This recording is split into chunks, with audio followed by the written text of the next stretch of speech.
talk to me about creativity. I was a science kid at school, Yep. so I was doing the science fair projects, and later I went and studied mechanical engineering, at MIT. And for me, when I chose, it was like liberal arts or science, and like you couldn't be a creative Right. science guy, like you couldn't really be an athlete creative either. Yeah. And I think I told myself through a self-dialogue that I wasn't an artist.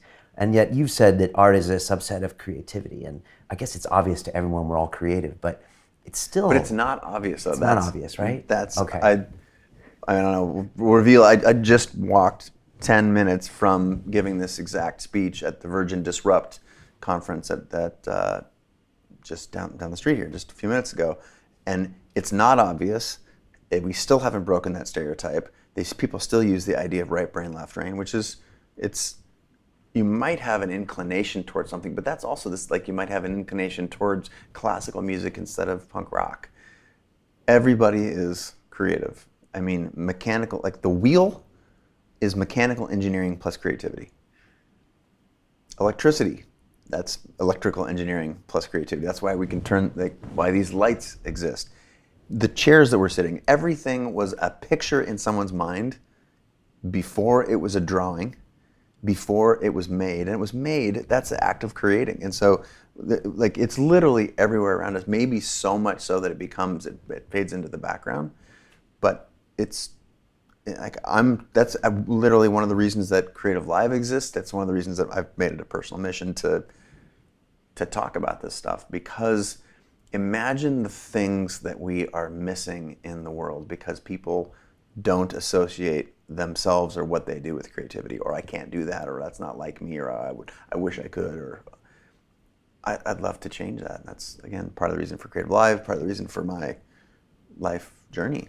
So it doesn't surprise me that you thought you were science. I thought I was science too, because I happened to be good at math. Didn't mean I wasn't creative. I was an only child, so had no, like it was play out in the backyard solo or with one friend or whatever, and then sit at the adult table.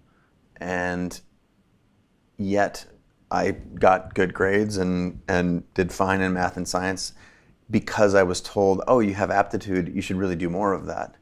And that took me so far. I can't say off track because everything happens for a reason, I believe that, but it took me, $50,000, $100,000 in student debt. It took me years off the plan of what I had in mind for myself, trying to live everybody else's dreams of what I should be. I dropped out of medical school, quit a PhD in philosophy. How many things do you want me to quit? Before I actually turned to photography, which is the thing that was always back here, but it was hard to make here turn into action. What was it that made you decide it was okay to go with the creative Pete? Was it the first paycheck as a photographer, or when you first got the thrill and you were like, wait, I'm good at this? To watch the rest of this fascinating interview, click on the link below and go to londonreelacademy.com. There you can sign in with your social media, log in and watch the rest of the episode for free, along with all of our episodes on London Reel, my webinars, and all of our premium content, all located over at londonreelacademy.com. So click on the link below, you'll be directed there and you can watch the rest of this fascinating interview, and I'll see you there.